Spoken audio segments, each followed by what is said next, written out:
আচ্ছা, আমরা আগের লেসনে যেটা দেখছিলাম সেটা হইতেছে তোমার কি, যে ডাল্টনের আংশিক চাপ সূত্র। তো ডাল্টনের আংশিক চাপ সূত্র যে কাজটা আমাদের প্রথমে করা দরকার ছিল, যে ডাল্টনের আংশিক চাপ সূত্র মানতে হলে অবশ্যই কি থাকবে, গ্যাসকে মানে যে পাত্রে তুমি গ্যাস রাখবা সেই পাত্রের টেম্পারেচার অবশ্যই কি থাকবে, যে কনস্ট্যান্ট থাকবে। তারপর আমি বলছিলাম যে যদি এইটা একটা পাত্র হয়, এইখানে যদি গ্যাস থাকে, A gas, B gas, C gas, D gas, আমি ধরে নিচ্ছি যে একটা পাত্র আছে, আরবিটারি ভাবে 4টা গ্যাস এখানে আছে।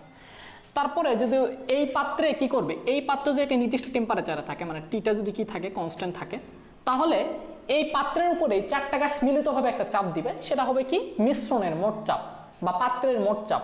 সেই পাত্রের মোট চাপকে আমি ধরতেছি কি পি, মানে আমি ধরছি পি। এখন দেখো এই গ্যাসটা যখন মানে এই পাত্রের যে আয়তন আছে সেই পাত্রের আয়তনকে আমি যদি ভি ধরি, তার মানে এখন যদি এই গ্যাসটা মানে ভি আয়তন পুরোটা দখল করে, অন্য কোনো গ্যাস যদি না থাকে, তাহলে এই গ্যাসটা পাত্রের দেওয়ালে যে চাপটা দিবে সেটা হবে পি এ, তার মানে এটা এ গ্যাসের আংশিক চাপ। আবার একইভাবে যদি বি গ্যাসটা থাকে আর কোনো গ্যাস না থাকে, তাহলে সেইটা পাত্রের দেওয়ালে যে চাপটা দিবে সেটা হবে বি গ্যাসের আংশিক চাপ পিবি। একইভাবে আমরা বের করতে পারি পিসি, মানে পিসি পিডি। তো আমরা ডাল্টনের আংশিক চাপ সূত্র সেটা পড়ছিলাম যে মিশ্রণের মোট চাপ ওই পাত্রে অবস্থিত গ্যাসগুলোর আংশিক চাপের সমষ্টির সমান। তার মানে এখানে বলতে পারি যে P equal to P A plus PB plus PC plus PD. যদি এটাকে আমি বাংলায় বলি তাহলে সেটা হবে মোট চাপ ইকুয়াল টু আংশিক চাপের সমষ্টি, আংশিক চাপের সমষ্টি। লেখা আমার লেখা একটু খারাপ হয়েছে, একটু দেখে নাও কষ্ট করে, যে আমার অনেকদিন ধরে বোর্ডে লেখার অভ্যাস নেই, এই জন্য আর কি খারাপ হচ্ছে। তো মোট চাপ ইকুয়াল টু কি আংশিক চাপের সমষ্টি। তো এইটা আমরা গত লেসনে দেখছিলাম, আজকে যেটা দেখবো একটু আলাদা কেস দেখবো, দেখি আমরা কিভাবে দেখতে পারি। তো যদি এটা আমরা দেখি তাহলে হচ্ছে যে এইটা একটা পাত্র, আবার এটা একটা পাত্র, এই দুটো একই টেম্পারেচার আছে, তার মানে এই দুটো একই টেম্পারেচার আছে, সেই টি মানে টেম্পারেচার দেখি টি। ধরলাম এই পাত্রে আছে এ গ্যাস, এ গ্যাস, এর মোল সংখ্যা এখানে কত এন এ, এই পাত্রের আয়তন কি ভি1, এই পাত্রের উপরে এ গ্যাসটা যে চাপ দিচ্ছে সেটা কি পি1।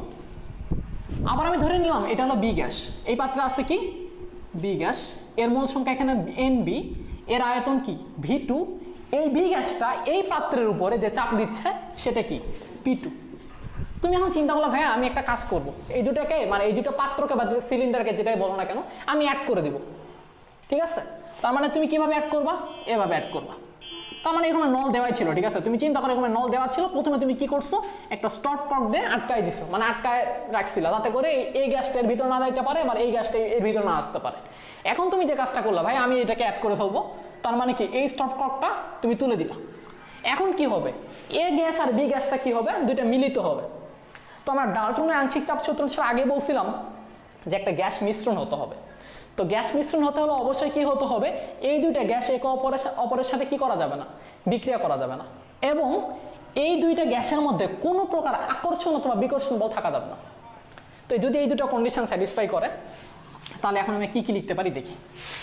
দেখো যেহেতু ডাল্টনের আংশিক চাপ সূত্র অনুসারে বলছিলাম টিটা কি আমার কনস্ট্যান্ট, যদি টি কনস্ট্যান্ট থাকে চাপ আর আয়তনের মধ্যে একটা সম্পর্ক থাকে, সেই সম্পর্কটা বয়েল দিছে, সেটাকে বয়েলের সূত্র অনুসারে বলা যায়। সেই সূত্রটা আসলে কি পিভি ইকুয়াল টু কি constant, PV equal to constant. তো পিভি ইকুয়াল টু যদি কনস্ট্যান্ট হয় তাহলে ভালো করে খেয়াল করে দেখি, যখন এই দুটো গ্যাস একসাথে মিলিত হবে তখন এই মিলিত অবস্থায় এই সিস্টেমের উপরে একটা মোট চাপ থাকবে, সেটা কি ধরলাম আমি পি।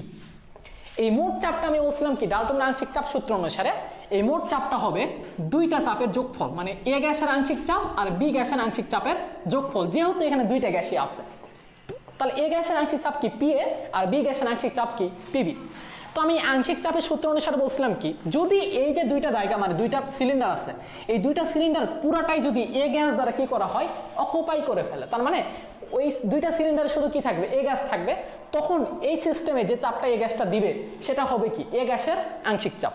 তো এখন দেখি এটার আয়তন ভি1, এটার আয়তন কি ভি2। এখন যদি এ গ্যাসটা দুটাই মানে পরিব্যাপ্ত হয়, মানে দুইটা জায়গাতেই যদি এ গ্যাস শুধুমাত্র থাকে, মানে তুমি যখন খুলে দিছো এইখান থেকে কিছু গ্যাস কি এখানে চলে যাবে, গিয়ে দুইটা মিলে একটা কি এক মানে সাম্যাবস্থার মতো তৈরি করে ফেলবে। দুইটাতেই কি থাকবে, এই গ্যাসটা থাকবে। তখন এই গ্যাসটা যে আয়তন জুড়ে থাকবে সেটা হবে কি V1 প্লাস V2। তো ভালো করে খেয়াল করে দেখো, যখন এই গ্যাসটা শুধুমাত্র এখানে ছিল তখন তার চাপ ছিল কত P1, আয়তন ছিল কি V1, তাহলে চাপ আর আয়তনের গুণফল তখন কত ছিল P1 V1।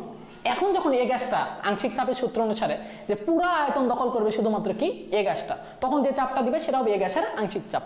তাহলে এই গ্যাসটা যখন আংশিক চাপ দিছে সেটাকে আমি কি ধরছি P1। তাহলে P1 আংশিক চাপ দেওয়ার জন্য এই গ্যাসটা কয়টা আয়তন দখল করছে, এইটা এবং এইটা, তার মানে এই দুটার যোগফল। তাহলে আয়তন কি হবে এখানে, এখানে চাপ PA আর আয়তন হবে কি V1 প্লাস V2। এটাকে সমীকরণ নাম্বার দাও কত 1। একইভাবে চিন্তা করো যে বি গ্যাসের আংশিক চাপ যদি তুমি বের করতে চাও তাহলে কি করবা, তুমি ধরে নিবা যে এই বি গ্যাসটা এই দুইটা আয়তন কি করবে দখল করবে, তখন যে চাপটা দিবে এই সিস্টেমে বি গ্যাসটা সেটা হবে কি বি গ্যাসের আংশিক চাপ, তার মানে কি PB। তাহলে আমি বি গ্যাসটা যখন এই পাত্রে ছিল তখন চাপ ছিল কত P2, আয়তন ছিল কত V2।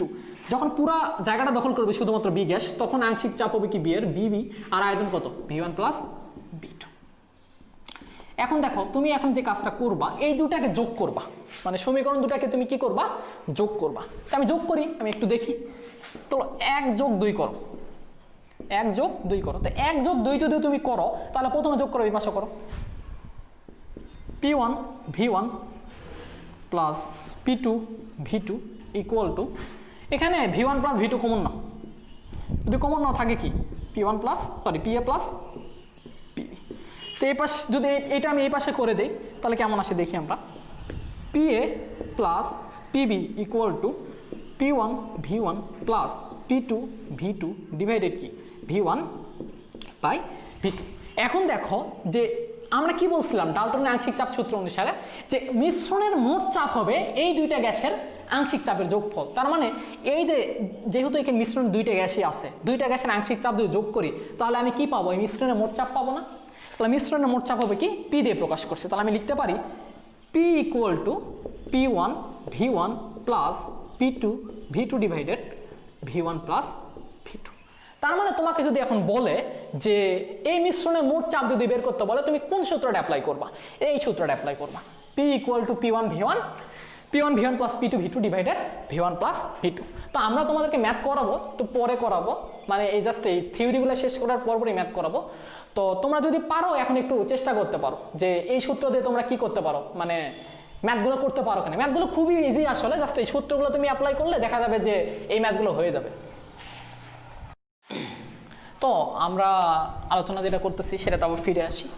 দেখো যখন এই যে দুইটা গ্যাসকে তুমি কি করছো একত্র করে ফেলছো তখন এই যে সিস্টেমটা হয়েছে সেই সিস্টেমে মোট আয়তন হইতেছে বড় হাতের ভিতে যদি প্রকাশ করি সেটা হবে কি এইটার আয়তন যোগ কি এইটার আয়তন, V ইকুয়াল হবে কি V1 প্লাস V2। তো দেখো আমরা এখানে আমাকে মোল সংখ্যা দেওয়া ছিল, মানে এখানে আমার মোল সংখ্যা দেওয়া ছিল, যদি মোল সংখ্যা দেওয়া থাকে অ্যাপ্লাই করবে না হলে করবে না সেটা বড় কথা না। আমরা মোল সংখ্যা দিয়ে সম্পর্কটাকে প্রকাশ করার চেষ্টা করি। এখানে এই গ্যাস থাকতো, এখানে কি থাকতো বি গ্যাস থাকতো, এই গ্যাসের মোল সংখ্যা Na, বি গ্যাসের মোল সংখ্যা কি Nb। এখন দেখো যে কাজটা আমরা করব সেটা হচ্ছিল যে যখন এ গ্যাসের আংশিক চাপ মানে আমি বের করতে চাইতাম তখন যে কাজটা আমরা করতাম ধরে নিতাম যে এই গ্যাসটা এই পুরোটা সিস্টেম জুড়ে কি করতো বিস্তৃত হইতো, তখন যে গ্যাস মানে এই গ্যাসটা এই সিস্টেমে যে চাপটা দিত সেটাকে আমরা ধরে নিতাম হইতেছে যে এ গ্যাসের আংশিক চাপ PA। তাহলে PA যখন হবে আমার সূত্রটা কি জানতাম যে আদর্শ গ্যাসের সূত্র কি ছিল PV ইকুয়াল টু nRT। যেহেতু দুইটা গ্যাসই মানে সিলিন্ডারই একটা তাপমাত্রায় আছে সেটা কি বড় হাতের T।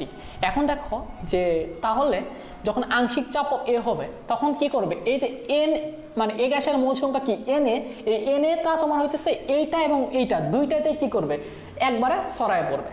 তাহলে আমি সূত্র লিখতে পারি PV ইকুয়াল টু nRT, তাই লিখবো না PV ইকুয়াল টু nRT, এটা হলো সূত্র। এখন যখন এ গ্যাসটা পুরো অঞ্চল জুড়ে ছড়ায় পড়বে তখন যে চাপটা আমরা পাবো সেটা এ গ্যাসের আংশিক চাপ। তাহলে লিখবো কি PA আয়তন হবে কি V1 প্লাস V2, মানে যেহেতু পুরো অঞ্চল জুড়ে কি করতেছে বিস্তার লাভ করতেছে V1 প্লাস V2। আর এই গ্যাসের মোল সংখ্যাই তো তোমার পুরো অঞ্চল জুড়ে কি করতেছে বিস্তার লাভ করতেছে, তাহলে হবে কি মোল সংখ্যা Na, আদর্শ গ্যাসের ধ্রুবক আর টেম্পারেচার কত এখানে T। একইভাবে যখন বি গ্যাসটা পুরো অঞ্চল ধরে কি করবে ছড়ায় পড়বে তখন তোমার মানে যে চাপটা পাবো আমরা সিস্টেমে সেটা বি গ্যাসের আংশিক চাপ সেটা কি PB পুরো অঞ্চল জুড়ে ছড়ায় পড়তেছে, তার আয়তনের যোগফল হবে সেটা V1 প্লাস কি V2। এটা হলো কি বড় আয়তন, মানে বড় হাতের ভি। এখন বি গ্যাসেরটাই তো অবশ্যই কি দুইটা জায়গায় ছড়ায় পড়বে, তাহলে যে চাপটা পাবো সেটা হবে কি বি গ্যাসের আংশিক চাপ। তার মানে কি মোল সংখ্যা হবে কি NB, আর একই তাপমাত্রায় আছে T। আবার দেখো মিশ্রণের মোট চাপ ছিল, সেটা মিশ্রণের মোট চাপকে আমরা কি দিয়ে প্রকাশ করতাম, বড় হাতের পি দিয়ে প্রকাশ করতাম। আর তাহলে বড় হাতের পি এইটা, মিশ্রণের চাপ মানে আয়তন কোনটা বলতো, এই দুইটার যোগফল না, V1 প্লাস V2। এখন দেখো যে মিশ্রণ যখন বলছি তখন কি এ গ্যাসও আছে বি গ্যাসও আছে, তাহলে এখন মোল সংখ্যা হবে কি বলতো, এই দুইটা গ্যাসের মোল সংখ্যা যোগফল। তার মানে কি Na প্লাস Nb, গ্যাস ধ্রুবক আর টেম্পারেচার কি T। তো আমি এটাকে যদি 1 নম্বর সমীকরণ দিই, এটাকে যদি 2 নম্বর দিই, আর এটাকে আমি যদি কি 3 নম্বর দিই, তাহলে এখন যে কাজটা আমরা করব যে 1/3 করব। আমরা যদি 1/3 করি, দেখো কি আসবে, Pa V1 plus V2 divided P V1 plus V2। এখানে আছে কি দেখো, এখানে আছে হচ্ছিল যে Na RT, আর এখানে আছে Na প্লাস Nb ইন্টু কি RT। তো যদি আমি কাটাকাটি করি, দেখো এইটা কাটা যাবে, এটা কাটা যাবে, RT RT কাটা যাবে, তাহলে এখানে থাকবে কি আমার Pa বাই কি Pb equal to Na by Na plus Nb। Sorry, এটা Pa বাই P, মানে এটা তো P ছিল, Pa by P equal to Na divided Na plus Nb। তার মানে এটাকে আমি লিখতে পারি এরকম, ওটাকে আসলে লেখা যায় কিভাবে দেখো, ওইটাকে লেখা যায় এইভাবে যে ওইখানে ছিল কি Pa বাই কি P equal to Na by কি Na প্লাস Nb। এখন দেখো Pa হলো এ গ্যাসের আংশিক চাপ, P হলো মিশ্রণের মোট চাপ, Na হইতেছে মানে Na হচ্ছে এ গ্যাসের মোল সংখ্যা, আর Na প্লাস Nb এর হলো মিশ্রণের মোট মোল সংখ্যা।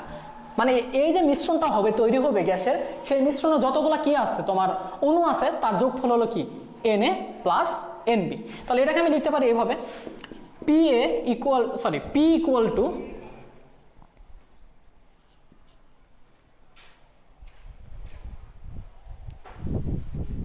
P ইকুয়াল টু তোমার Na ডিভাইডেড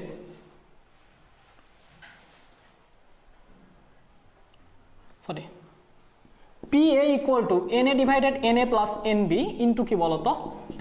তাহলে এই যে Na divided Na plus Nb, এটাকে একটা নতুন টার্ম দিয়ে প্রকাশ করা যায়। এই নতুন টার্ম হলো মোল ভগ্নাংশ। এই নতুন টার্মের নাম হলো মোল ভগ্নাংশ। কার মোল ভগ্নাংশ এটা? এ গ্যাসের মোল ভগ্নাংশ। তাহলে এটাকে আমি লিখতে পারি Pa equal to XA into কি P। তার মানে বোঝাচ্ছে XA হলো এ গ্যাসের মোল ভগ্নাংশ, আর P হলো মিশ্রণের মোট চাপ, আর এ গ্যাসের তোমার হচ্ছে আংশিক চাপ হলো Pa। তাহলে আমি লিখতে পারি গ্যাসের আংশিক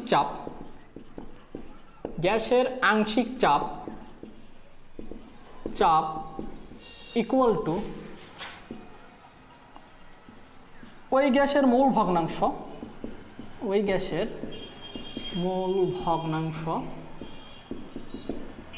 ইন্টু মিশ্রণের মোট চাপ,